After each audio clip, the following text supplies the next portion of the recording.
Hello, screenwriters, and welcome to Writing for Screens. Today's live stream episode, True Tales of Screenwriting Hell, Volume 3. Hello, my name is Glenn Gers, and I am Writing for Screens. I am the creator and only person working at this channel. I have created this channel to try and give you some skills and tools and techniques that I learned in 25 years writing for TV and movies. On my way out of the business, I am trying to leave these behind in some useful form.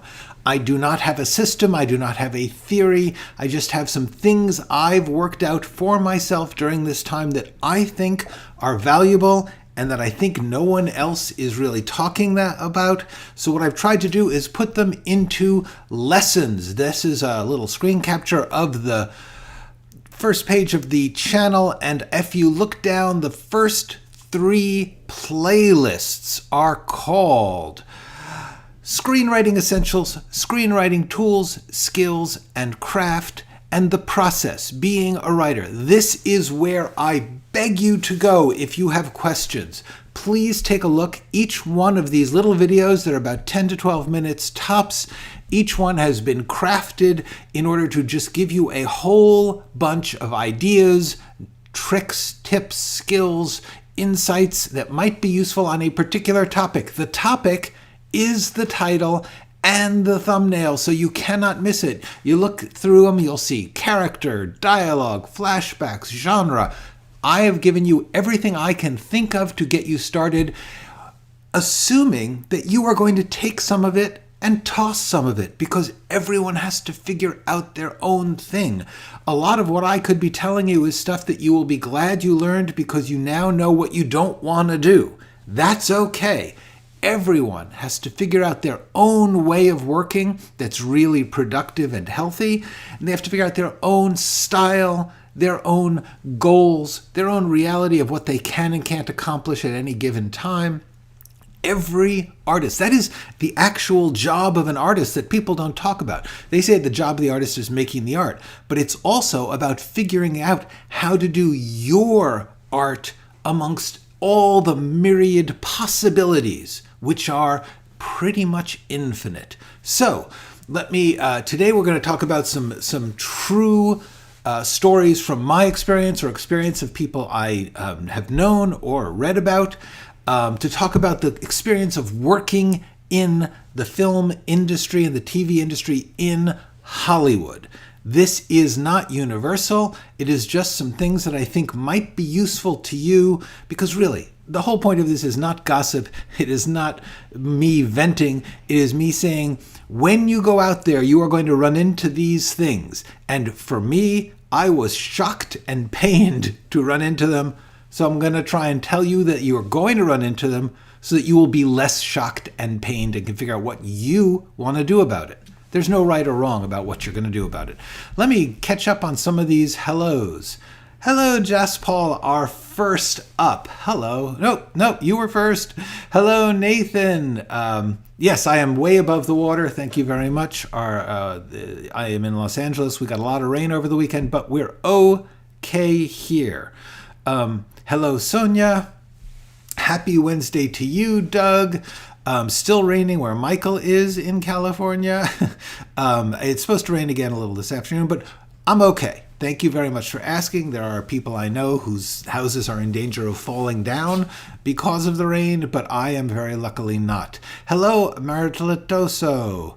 Oh, good. I hope this topic is good. Sonia is thrilled. Hello, Mario Tori. J. Mario. Pelicans. Hi. Hey. Okay, so dropping in to check out the topics du jour. Writing's going well, but these sessions feel so validating. Yay, that is good. Also, best lunch break. Yay! Hello, John Sandoval and Darian Robertos and Doreen Zimmerman. Hello, all of you. And Nacho, hey, you made it. Okay. It's not just gossip. I'm out. There's so much available gossip. It's like it's hardly worth doing gossip. So instead, I'm going to try to provide actual educational elements that you can use. So let's talk about this. Let's talk about the True Tales of Screenwriting Hell, Volume 3. I'm going to start with some notes that I saw these in a book. And I do not remember what book I took. I just grabbed a picture of this page. Let me see if I can. Okay, so this is some book I read about screenwriting. They were talking about the notes that TV writers get. And I just thought this was really fascinating because this was the notes that were given on one of the early Columbo movies. The TV series Columbo TV series Columbo was a very popular network detective show back in the 1960s and 70s, I believe. I don't remember. But what's interesting is this was perhaps one of the great classics of the TV detective genre in America. And yet, when they were starting to make it, the network was giving notes, as they always do. And what's interesting is to recognize how much the notes obviously were completely missing the point. But the reason I'm showing this to you is to show you that greatness is not always recognized. That does not mean if you get criticized, you can ignore it because you're great and they don't recognize it. That is not what I'm saying. But what I am saying is you have to take into account that, as William Goldman, the great screenwriter, wrote in his book, Adventures in the Screen Trade, nobody knows anything. In other words, if someone is saying to you, this is too slow, or this is too confusing, or this is too smart, or whatever it is that they're saying, they may be wrong. You need to figure it out for yourself, and you also have to figure out your own position in the situation, because sometimes someone may be wrong, but it's their job, and you have to do it. I'm going to talk about a friend of mine who got into that situation with disastrous results. But let's look at Columbo's notes are about a series where the working plan of this series was you start out by seeing the crime. Then the detective comes in and he asks a lot of questions and sort of works his way psychologically around the situation. We know what he's trying to find out. So the fun of the show, the mystery is how's he going to figure it out? How's he going to get them to confess or reveal or in some way get themselves incriminated? So what's all this about the audience always knowing who the murderer is? There's no suspense. That novelty will wear off. It did not. The main character should have a family of regulars. Columbo should at least have a young sidekick. Get the main character on earlier. Viewers won't stick around that long. Don't you know that Peter Falk, the actor, is the star? Where the hell is he? Get more violence into the show. There's too much talk. There's no tempo, no tension. And then also there's a note about the fact that there is a character of his wife who is never seen. In other words, that he talks about his wife, but you never see her. These are all the things that made the show unique and brilliant. And yet the formulaic thinking is what I'm getting at. When people give you notes, they are very often giving you notes from the formula, which is unfortunately what often gets taught in screenwriting classes, and therefore these people who are doing these notes are very often schooled, either literally by film schools or by each other, by learning from each other, about these rules, these cliches. As you may remember, I did a whole video on this concept of screenwriting rules. I urge you to get my views on rules, which are, just briefly, but please watch that video. It's 10 minutes of brilliant insight. Basically, the rules are not worthless. It would be so easy if you just say, I'm just going to ignore everything everyone says. That's not going to work. The problem is that you need to figure out which rules apply in this situation to your work and the goals of the project. That's the tricky thing. Hello, Gene. Good to see you.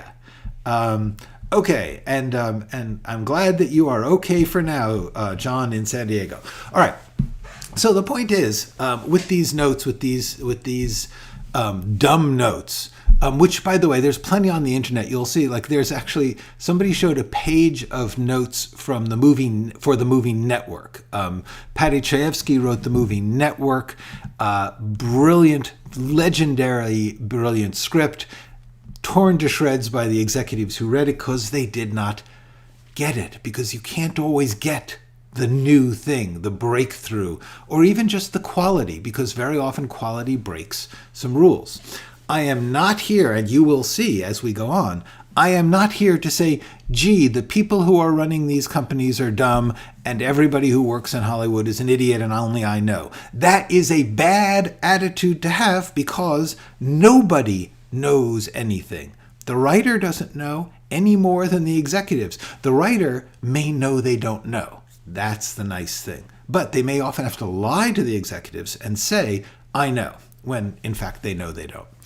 Let's talk about one of the most common experiences in this particular industry. I suspect it's common in life, but especially in this particular business, because people are constantly juggling to try and figure out how they can work out hiring or relationships in order to advance themselves. This is not wrong. It's not abnormal, but we writers come into it and we think everyone's telling us the truth. They're not. There are so many lies. And what's interesting and upsetting are the lies that waste your time. Someone will say, oh, I'm interested in this. Very often, if you say like, well, what are you looking for? What are you looking for as a company? They will say stuff that's sort of on whim, on impulse at the moment, because they need to seem like they know what they want or they know what they're doing. But the most common lie that you will hear is, I want to be in business with you. I want to work with you. Let's do something together. This is said very often. It is in everyone's best interest to be constantly saying to people, yeah, let's do something. Why don't you show me your ideas? Because they have nothing to lose by saying they're interested. You bring them your work, you bring them your ideas, and then they can say, nah, not right now, thanks.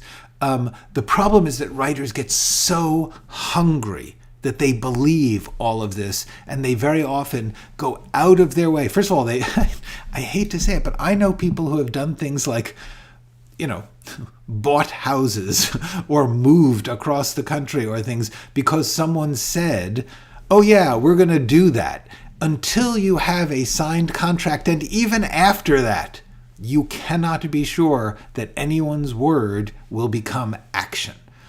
So I just urge you to remember, until a thing happens in practical, legal, financial reality, it's just talk. We all end up changing our minds or having things change around us, which requires us to change. And so therefore, the things may not have been lies when they said it. It's just priorities change. The priorities in the entertainment industry change on an hourly basis. So let me quickly take a quick note from Matt Newby. Hi, Matt. It's kind of like this whole industry is people just making it up as they go along. Yes, that is actually true. Recently met Roger Deakins, the great cinematographer, at a book signing, and he admitted to not knowing what he's doing. Yes, honestly, it is one of the most reassuring signs. There is a difference between saying, I cannot say for sure what this will be like or how this will work, which is different from, I don't know anything. That's not true. We all do bring our knowledge and skills, but one of those knowledge and skills is the knowledge that you cannot control an outcome of a creative work. You can try things and you can see how they work, and you can try based in your skills and knowledge and talent. However, the really good people, both in the creative offices and the creators, they all say, we are working this out as we go along, because that is true of every work of art. The problem is in business, you can't say to your investors, hey, no, we're working it out as we go along and it may not work. They don't want to hear that. So everyone in business is desperately trying to figure out the thing that they can say that will believably convince everyone that they know what's going to happen when they don't. Hello, MC2. Good to see you. Glad that you are here. Okay, so let's talk about another common thing that happens to writers particularly is getting caught between players. Here's the thing. There are many people involved in making a movie, even above the line. Above the line means the writers, directors, producers, executives. All the people who are not the crew are called above the line. And that would seem like not a lot of people, 3 or 4. No, often 10 or 20. There are so many executives and producers involved, and very often, like a producer will have 2 or 3 employees who their job is to weigh in on scripts, projects, edits, things like that. So therefore, you are dealing at any given moment with 20 to 100 opinions. Now, they're opinions. No one knows. Everyone is different. So the biggest thing that happens is in these collaborations, you will find people with different layers of power. And very often, some of the people with power are reluctant to be working with each other. I once was working for a company. There was a producer with his own production company. He was being financed by a bigger studio-ish company, and they were trying to get an adaptation done of a novel by a very best-selling author.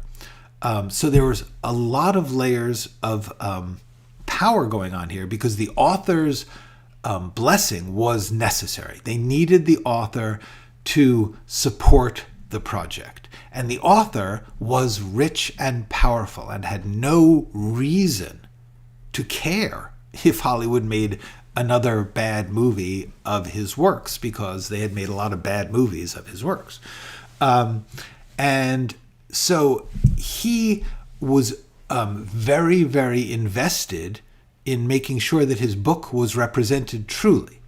The people making the movie were very invested in not doing that. They had their own idea about what the movie should be. The writer, of course, is in between those people because they all believe that somehow or other the writer is going to make things work out in this, that either the writer will side with them and it will win the game, or that the writer will somehow manage to help them convince the other player. But the worst thing that happens is that very often you are caught between players who are basically insisting that you take sides. This happens a lot. And I'm going to tell you a story from a friend of mine. By the way, if you'll notice, I'm being very careful not to make any identifying signs. Okay, as much as possible, I would like this to be about archetypes and basic ideas, and not about, oh, this person's a jerk, or this person's, a victim. Whatever it is, that's not valuable to you. What's valuable to you is to understand the common byplays, the common mechanics of this type of work. Because there's the writing work, and then there's the political side of it, the job, the interweaving of powers and players and finance and art. So I had a friend who was hired to rewrite a script. It was once again an adaptation of a book. There had been other writers on it, and this was a high-profile job. It was an important, it was a famous book, and was at a famous studio with famous producers, and it was a snazzy job to get. as a snazzy job to get, especially a snazzy job that high-profile writers, highly paid writers, had already messed up, okay? They had already done various drafts, being paid a lot of money. So the studio was now saying, we need you to work on this, but we can't pay that super duper, like there are people who got $500,000 a draft at this time. And they said, well, we just did a couple of $500,000 writers and they messed it up. So now we need you to come in, but we don't have $500,000 for you. So the writer said, I would love $500,000, but if I can't have the $500,000, this is a cool job for me. The credit will be good. It will be an exciting thing to work on. So I will take your low pay, but I will not do what is very commonly asked, which is free rewrites. Very often a writer will be asked to do rewrites that are not paid for. In other words, the studio will pay for 2 drafts. In between draft 1 and draft 2, they will frequently say, oh, could you change this so that we can show it to them to get permission to do draft 2? And that change will be not paid work. It's considered part of the business by the producers, not by the writers. So what's happening here is our writer friend adapts the book. He takes the book, he looks at the other scripts, he writes his own draft. The producer loves it. This is like, you did it. You did what all the $500,000 writers didn't do. Great. However, the studio boss above the vice president who was running the job was at war with the boss. So there's the boss and the vice president and the writer. The writer was caught in a quarrel between the 2 people above him. The vice president was trying to undermine their boss and take their job. The boss was apparently arrogant and clueless. The studio boss gave 8 pages of awful, awful notes. Now remember, the vice president had already said they loved the script. But the boss says, no, and they give notes that just destroyed the script. And the writer, as often does, will sit down and have a meeting. You're given notes. You're either in a meeting or often written, not that often written. And then you come and discuss them. And you say, I don't think that note is going to work. I do think this note is going to work. In this case, the writer was arguing why these notes were going to destroy what was good about this version of the script. The studio said, it's the boss, do what you're told. And the writer is, in fact, an employee. It's the boss's movie, it's the studio's movie, so he does everything they asked, all the notes. They hated it. The reason they hated it was because of all the things he had said. If I do this, it's not going to work, you're going to hate it. And what they said was, okay, this is your fault, writer. And the quote was, and I love this, he took our notes too literally. Okay, first of all, they had insisted he take them, but the idea that you're supposed to not take the notes literally is in fact what a good producer will say, this is something I want to work with you on because I don't know exactly what you should do. But they told him, do what you're told. He did it. They said, you shouldn't have done that, exactly what we told you. So the vice president privately says, okay, we've got a problem. Before we give this to the boss, we need to have you do a major rewrite, basically undoing all the things they just made the writer do. You have to do that for free. Now, the writer had said, I can't keep doing free drafts for you when you've paid me so little. I warned you at the beginning, I can't do that. I will not do a free draft undoing the notes. Just take the original draft that you liked so much and give it to them. So they fired him. That is the kind of thing that happens to people when you're successful. That's when you're highly regarded and working with the best of the best. That's often the experience. Okay, There has been some debate in the comments here about the TV show Columbo, because I mentioned the notes on it. I'm not going to get into the discussion of his costumes. However, Jane is asking a good question. Gossip has it that Columbo, the detective, was inspired by the detective in Dostoevsky's novel Crime and Punishment. I have heard that, and I believe it is true. In the novel Crime and Punishment, the detective spends a lot of time getting to know the murderer Raskolnikov and talking to him about his philosophies and his life, and basically getting him to open up and incriminate himself. And that's exactly how Columbo works. Very often, by pretending.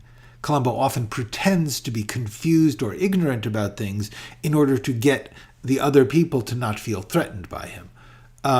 Anyway, so yeah, the answer is, Gene, yes. A, artistically, it seems very likely. And B, I have heard exactly what you have heard, that the writers who made Columbo took that to character as the model, the way that the character operated. Okay. Hello, Matthew. Hello, Learn to Teach. Hola. Nice to catch you in Europe. I hope all is well. All right.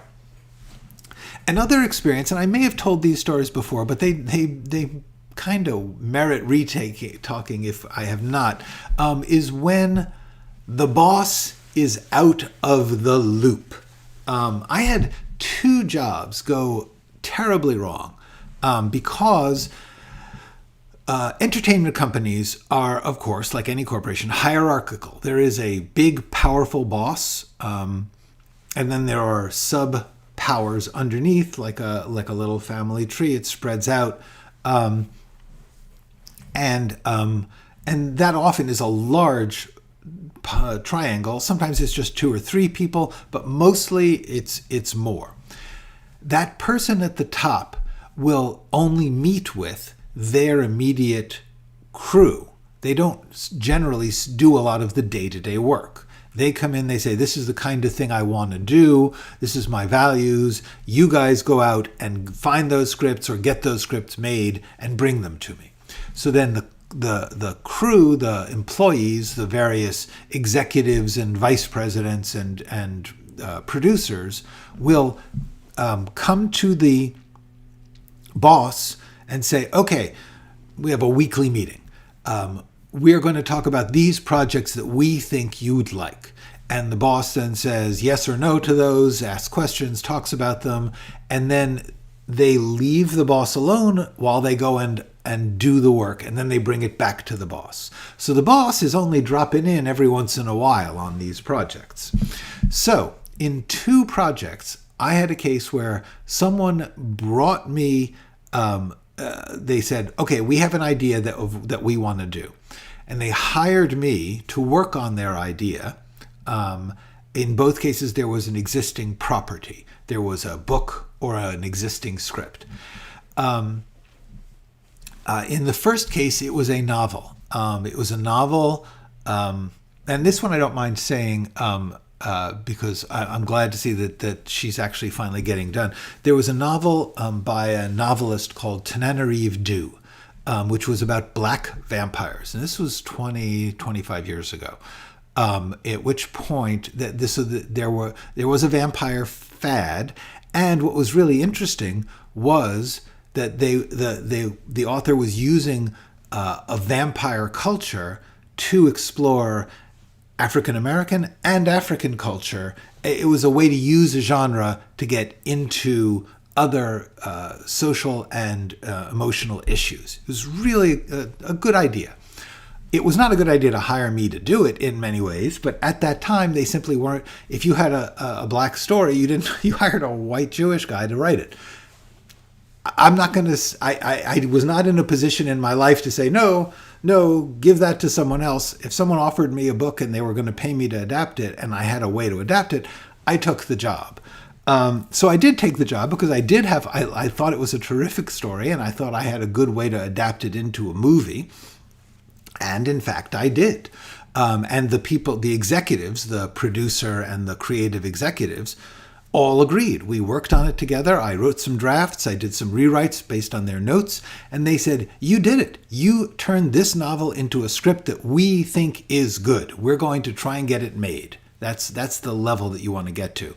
The way that things work is everything is an idea. It's a possibility until you have the script. And that's the writer's job, is to get that script in there. So I then am sent to talk to the head of the company about my script. He's going to now, you have to remember, he approved buying the novels, the rights to the novel or renting them, and hiring someone to write it. Then he stayed out of it. Now, 6 to 8 months later, a lot of work has been done. Everyone has come to an agreement. We bring it to the boss, and the boss reads it, and he says, this is a good script. I like it. But you do know that we can't have them be black. And I was stunned. This had never come up. I had spent 8 months working on a script about the only thing that made this interesting was that these people we were exploring a different group of people through a traditional genre. That was what made it worth doing. Otherwise, it's just another vampire story. But the boss's feeling was, at that point, there wasn't a big enough audience for a movie that was essentially almost all black cast. And I didn't know what to say. I was like, that's what the book is. I don't have a script for this without that. That's the point of the project. It was an incredibly awkward meeting because somehow or other, either the people I think involved were afraid to tell me. I don't think that's the case. I think that no one knew because the boss had just not given it any thought. He had agreed to the project, hearing vampires. Vampires are doing good. We'll figure out the rest later. 8 months later, two drafts later, lots of meetings later, he says, okay, well, now let's talk about this issue, which frankly should have been before he bought the book. The entire project crashed and burned right away at that point because I had no way. I was like, I don't know what I would write if you took away the only reason that this story is interesting. Likewise, I was hired to do a rewrite of a TV movie about a kid who's a genius, and he's therefore, even though he should just be in junior high school, he's gone to college. And the way he makes friends and finds his way, even though he's way too young to be in college, is he becomes involved in the hockey team. Because he does physics. The kid does physics, and he becomes like a mascot for the hockey team and helps them with his physics knowledge. And it was a dopey, dopey story. But what's really fascinating about it was, once again, I did 3 drafts of it. It was a rewrite of somebody else's script. So they had taken this idea. They had paid for it. They had gone through rewrites, the original writers, and then they had hired me to rewrite it. And once again, I had gotten to the script to where they said, everyone working at the company said, we like this. You've solved the problems. We're ready to move into production. There will always be new problems, but getting to that point, getting to we want to make that movie, that is the job of the screenwriter in the business. Then you have to handle the actual production. So they say, now it's time to bring it to the boss, the head of the company. And once again, they send me to have a meeting. He's hopefully read the script. I honestly don't know if these people have read these scripts. Honest to God, most of the time, the bosses do not read the scripts. They say, like, tell me the story. So I come in, I talk to the boss, and the first thing he says is, I don't know about this hockey thing. Now, that was the point and story of the movie. Everything involved, every scene was about hockey, about the physics of the ice rink, about this thing that the kid did to mess up the other team by putting magnets under the ice. All this stuff was happening. There was no, I mean, it was like saying, let's start again from scratch, where we have an entirely different idea. And I cannot tell you, I'm telling you these stories not to say, oh, poor me. I'm fine. First of all, they paid me to do this, a lot of money to write these scripts that they hadn't really made a decision on, or that the boss had not communicated. Honestly, the boss had not thought about. The problem is if the boss has a meeting once a week and the boss is then occupied with the things they're actually shooting, or with the more important people, the stars and directors, or whatever the boss is doing, the boss has an hour-long meeting and they agree to a concept and then they forget about it. And sometimes they don't hear about it again for months. They hear, hey, we hired a writer for that. And he's like, yeah, okay, good. Show me the script when it's done. So a year, possibly up to a year, can pass between the time they heard this idea and when they are told that the script is ready. The thing that you need to understand then is that first of all, they probably weren't being that serious. I mean, they weren't like thinking of a grand strategy or thinking it through when they had that first meeting. They just said, yeah, we can start from there. So as far as they're concerned, that meeting that I am having with them 6-9 months after the initial idea was agreed upon is essentially their second meeting. It's their okay, let's talk about this seriously. At which point all the decisions in theory have been made. They've been hashed out. We've worked on it with the producers. Every scene has been analyzed and agreed upon. And then the boss comes in and says, let's go back to step 2. Once again, I got fired. There's just no way around it. When the boss has not given any thought to a project, the thing that they do is they fire the writer because they figure we'll just get a new writer to solve this problem. In fact, the first movie never got made. Now it is apparently in the works. I don't know if it's this novel, but her series on this topic is, I believe, finally being made into a series, I think. That's 20 years later. With a different company. But the hockey movie, what happened was they fired me, they got someone else, they still did the hockey thing because there's no point. They couldn't actually just throw it out. Very, very often the person who makes the decisions is disengaged until the meeting shows up. And they have a confidence in their own gifts that they believe they can just drop in for an hour and magically they'll know the right thing to do. There is a very famous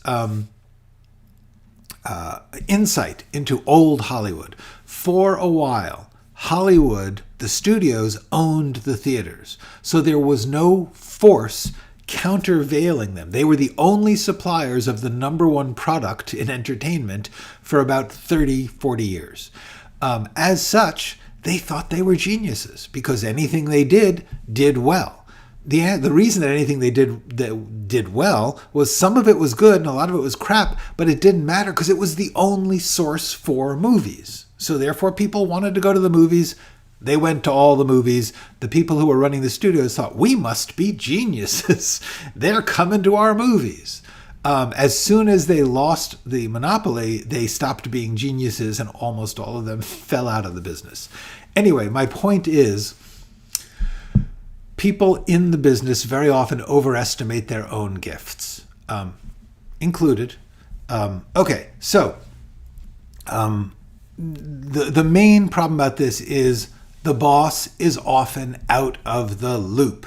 Let's see. Learn to teach is question. In your experience, do these bosses, people, more often than not, don't get the point of a story, and why is that? Yes, that is absolutely the point. The reason is multifold, but the main one is many, many people who are running businesses in the entertainment field have never made entertainment. They have supervised, and sometimes they get lucky. Sometimes they are gifted, and this is really important. There are gifted, brilliant, wonderful producers and executives all over the business. However, more of them, and this is just true of almost anything, doctors and lawyers and auto mechanics. There's going to be a bell curve, I think, on this one, where there's going to be some that are just awful, and the majority are going to be okay, and then there's going to be some that are really, really good. And I think that's just like the distribution of ability in the world. And that is just there is no scientific basis to what I'm saying. It is just my experience and my opinion. However, the answer is yes, most of the people who are making decisions about what does and doesn't get made, or how it gets made, or what its contents are people who their job is to look at what's happening in the business and try and figure out why that was successful and then tell someone else, do that again, which is the entire opposite of what an artist does. And a good producer is an artist. A good producer understands that. So the answer is, yeah, a lot of the time people don't get the points of the story. Also, honestly, do not underestimate the number of people who don't read the script. Okay? They don't have time. They are seeing, there is a vast overload of material. So very often they will say, just tell me the story. Or they will have someone write a 3-page synopsis and they'll read that. A lot of the time, people don't read scripts. When they do read the script, they are skimming it. They are not looking for nuance or subtext or keeping track of things. They are saying they are looking for the words on the page to tell them what they think. This is tremendously disturbing to good writers, but it is in fact how they operate. Most people. Okay. Similar things happen in the ad business. Yes, I know people who have worked in the ad business. There is a disconnect between the creatives and suits. But I want to stress this. There's lots of bad writers who are frustrating to the talented suits. This does happen. Gene says, I think a collaboration among writers and producers must be so difficult, taking sides. Yes, that is difficult. Most writers that I know of are fiercely independent. I'm wondering if it has been successful. Yes, many, many times. I've been very lucky in that a good 40% of my collaborations with various producers have been extremely productive and successful. We've worked together knowing that our jobs are for me to do artsy stuff and then them to say well, I think this does or doesn't work for this or that reason. That's all good. That's helpful. The other thing is you have to remember, writers are employees. They are supposed to a certain extent, do what they're told. What's frustrating is when people, like in my friend's case, get blamed for things that they were told to do. The answer is most screenwriters are not fiercely independent. Most screenwriters are desperate and craven, included. It's a very complicated thing. You can't be too independent when you need the money. Exactly. There's a big bottleneck in the arts and entertainment industry where the money and the work are. And so therefore, if you are lucky enough, and remember, when I finally got to make a living at writing, I had been working to get to that place nonstop for 18 years. If somebody said, we will let you in the game, but you have to do something stupid, I would be like, sign me up. I'll do it. I often had trouble doing it, but I wanted to. I said yes. Yeah, he took our notes too literally. A classic event. Who takes the fall if they pass on a successful script? Very often, the executive. Very often, students don't read their assignments and get a summary. Yes, they're surprised when they fail a class. I think we all do this. I do not want to make it like, oh, the writers are smart. In fact, I want to talk about this actually right now. I'm going to skip to this because here's the other thing. It's hell on both sides. The writers are hellish too. The writers can be arrogant jerks. I have to tell you, I know for a fact that many, many people who worked with me couldn't take it because I talked too much. Okay, I argued too much. I thought if I can just explain it to them again and show them and explain it, they'll understand why I shouldn't make that change. And therefore, I would just make them miserable. I cannot tell you the reason that there are all these rewrites is partly because of the impossibility of planning art. In other words, what we've got here is a business that says, let's all get together and make this piece of art. And it's like the famous parable of the blind man and the elephant. In other words, everyone's looking at this uncreated project, and they have some element of it that they believe in, and they see an imaginary finished product, and those visions can never be the same. So what happens is everyone is disappointed when the script gets made. The good people know that, and they learn to figure out, like, okay, what is it about this that I'm trying to communicate? And they learn how to communicate the invisible, the unplanned, the uncreated. But a lot of the time, the writers either promise things they can't do, or they go off on their own tangents and they don't listen to the person who is hiring them because they think they know better. This happens a lot. The reason that there were all these rewrites is partly that the process is flawed and that the business is full of people who don't know what they're doing, but also partly that a lot of writers can't do what they promise. Okay, and honestly, if it wasn't that you were so desperate for a position and money, you wouldn't do it. People they need to lie and say, I know how to do this, or I can do this, or my way will convince you. It's always a guess. It's always a guess. I know for a fact that in my golden years as a screenwriter, I made my scripts too complicated. I made them what I thought was good, and it was always 50% too much plot, too many twists and turns, too many subtle, complex arrangements of things. I was doing my best. It actually took me a long time, I'm talking like 10 years or so, of writing scripts, and people were like, damn, he's a good writer, but this script is just too much. It's too complicated. I don't get it. And so therefore, I had to learn to actually operate at less than my ideal in order to provide people with a working project that they could get into. That was my fault. That was me saying, ooh, I can give you something so cool you won't believe it. And that sounds good to them. And I took whatever they had, and I did too much work, too detailed, too intricate, too complicated. I didn't know that my job was to be a team player. It's a collaborative art in most cases, certainly in the entertainment business. But worse than that, occasionally I just screwed up. I just panicked.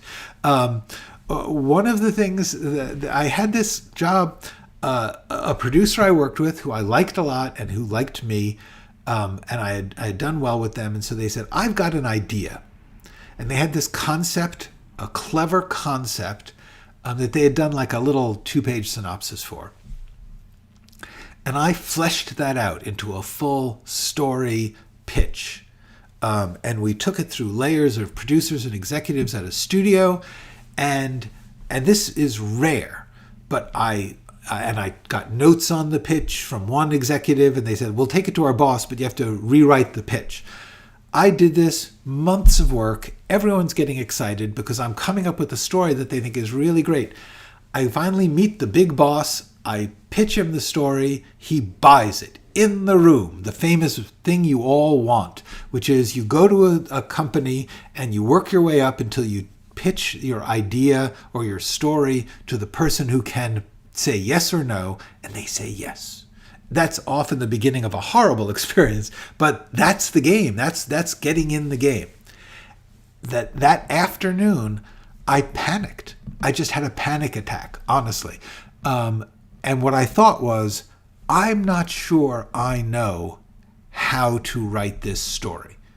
I knew how to come up with the story, but we all have a moment where we think, I don't know if I can do this. That is normal artistry, and I didn't realize it. I thought, oh no, I'm having an insight that's the truth. I should have just shut my mouth, taken the job, and done the best I could. But instead, I quit. I got the job, and then I quit. I cannot imagine how many people in that room, in that thing, who had worked with me on this story, tell the story of this writer who got it right and then quit because I got afraid. It happens. It's happened to me several times that I just either agreed to do something and then realized I couldn't, or came up with something and then realized I didn't want to do it. Either way, I'm letting down the process. That was on me. No one else fucked that up. I did. And I was the problem in those stories. I'm the hell for the other people.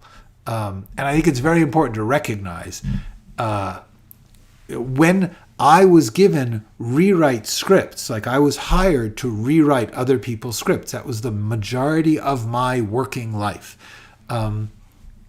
Those people were professional screenwriters just like me. Some of them were much more famous than me and highly paid, as happened with my friend. Very often what happens is they go to the A-list and they pay a lot of money for an A-list writer to write a draft, and then it doesn't work for whatever reason. And especially because when you're an A-list writer, you kind of do what you want. You say, hey, they love me, I'm going to do it my way. And if they don't like it, screw them. I just made a huge pile of money. I'll go on and do something else. That happens a lot. And then having spent a whole lot of money on them, they then have to go to lesser B-list writers and hire them at lesser prices. And very often, that's 4 or 5 writers deep, 4 or 5 steps of this one says they'll do it, and then this one says they'll do it, and they write the script and it just doesn't work. It happens. Okay, let me quickly go through some comments because I have talked along. Don't do too much. Thank you, Donna. Hello. Do your best, but you don't have to be at 100 all the time. I found that I was really better off at like 50. I was like at 50% of what I thought was going to be good, made everyone else really happy. 100% made them unhappy. I had to learn that. Yuli says, career plan. Have a boring job till retirement and save all the money. 2, become the boss and make the movie based on the script written 35 years ago. 3, live on the street for the rest of my retirement. This is, except for step 3, a great plan.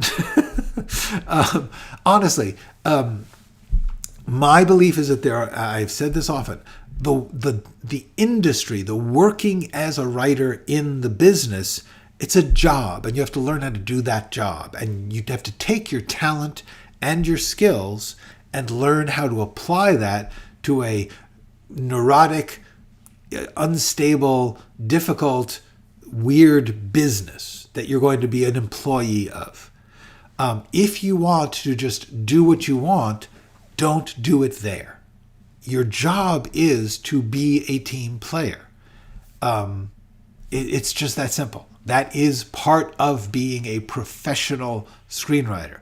It is not part of being an indie DIY screenwriter or an artsy screenwriter who's willing to go off on their own way and hope that someone discovers them, that somebody with money or some part of the business stumbles on their work and it clicks. You know, David Lynch got very lucky that his gifts were recognized early on, and he got his foot in the door to use his talents. And he quickly discovered, when he did a couple of studio movies, that he did not want to be an employee, and he never was again. By that point, he had enough of a reputation that he could find people to support him his way. That is generally the way it works for most artsy screenwriters and filmmakers, for most unique and interesting ones. They have to find support. Wes Anderson did. Christopher Nolan has done a really amazing job of operating as both an employee and an artist in the most competitive part of the field. James Gunn too. There are people who do it. That is a mixture of many, many things. That's not the average job. The average job is you're going to be one of many employees. And you have to operate with your talent, but not as the leader, the boss. Okay. Ricky says, Glenn has inspired me to write my novel the way I want and ignore the rules, except the ones that make sense to me. Yes, I would say when you're writing a novel especially, and as long as you recognize that the odds of getting published, just like the odds of getting into the screenwriting business, are separate from whether or not you're making something good. The definition of good is, in fact, partly something that you have to figure out for yourself. But with a novel, there is no industry. Like, remember, I was writing all these scripts as an employee, paid. I was being paid to compromise my art. Okay? If I wasn't being paid, I would not have kept doing it. If you are not being paid, don't compromise your art. Do your art.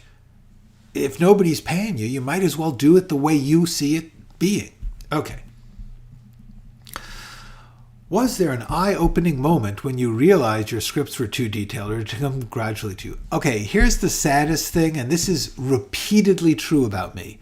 My eye-opening moment is after it's too late.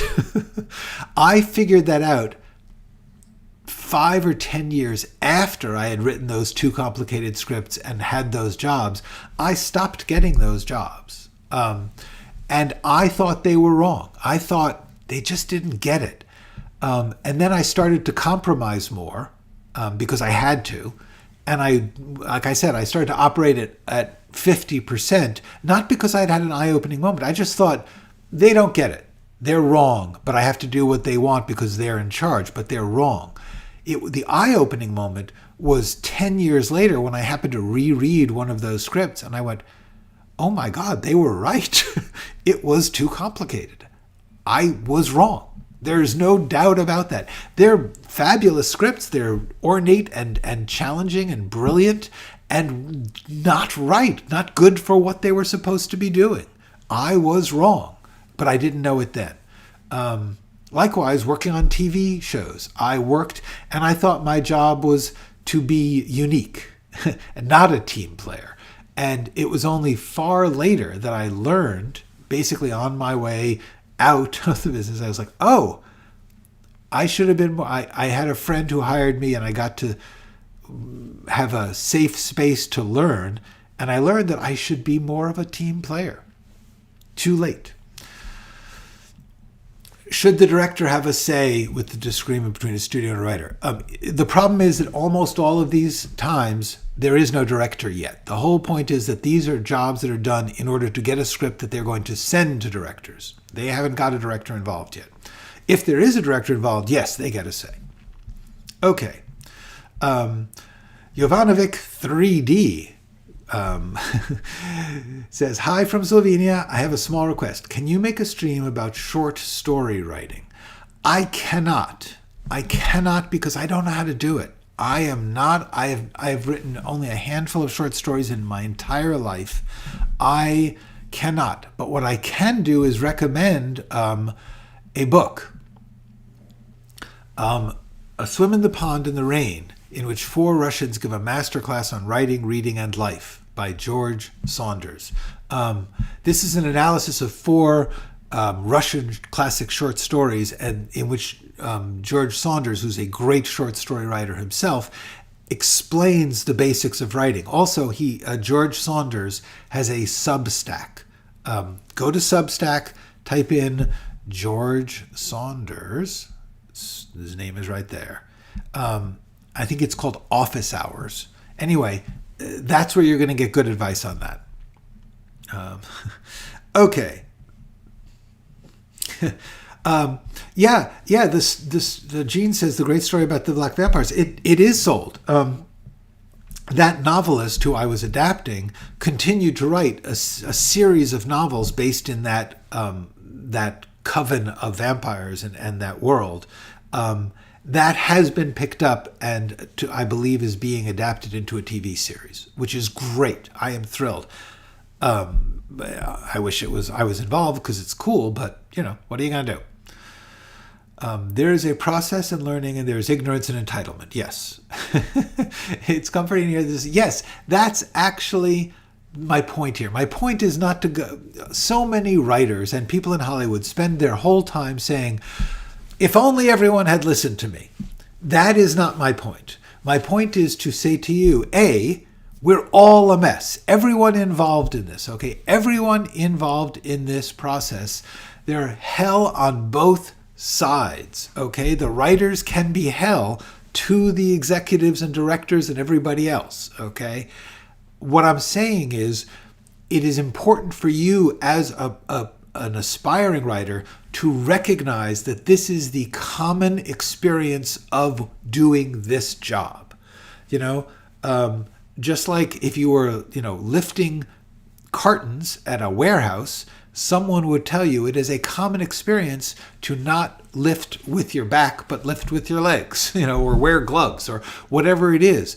I'm trying to let you know that it is not like, if only they had listened to me, everything would be fine. What I'm saying is this process, by its nature, creates these situations. You cannot control if the other people are jerks. You cannot control if they are wrong, but you can control your ability to negotiate that situation by realizing,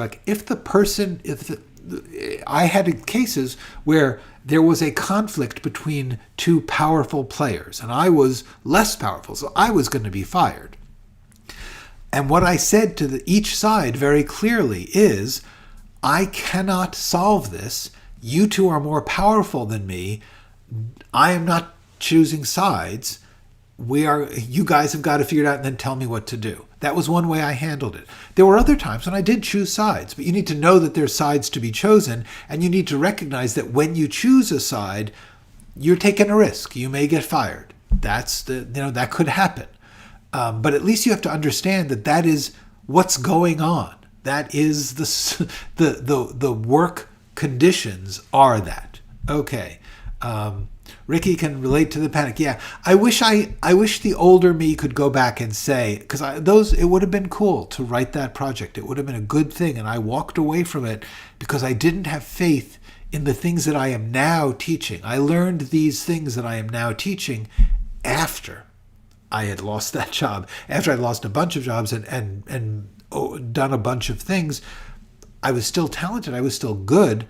But the things that I am teaching you now are the things I had to figure out to understand why, when I was in the game and a talented player, I wasn't doing better. It was frustrating and confusing, and I had to figure this stuff out. That is why I am doing this channel, and that is why I beg you to look at these playlists, because that's where I put all the stuff I learned. Okay. Mel Brooks indeed was part of that. There were other people. There were the people who released Eraserhead were definitely in on that. Making money as a business attorney, when I put in my life hours into it, hearing the boss attorney say, "Your point is well taken." Yes, yeah, exactly. When you're lucky, that happens, that the boss gets it. Sometimes the boss will say, I like this. You'll have to be like, oh, well, that's wrong, but he's the boss. You are welcome, Ricky. And you are welcome for the link. Okay. Okay, here's the deal. I'm going to be signing off. I had a second half of this live stream about bad notes. I will make that into a new live stream because this one took up half of my notes, took up my entire stream.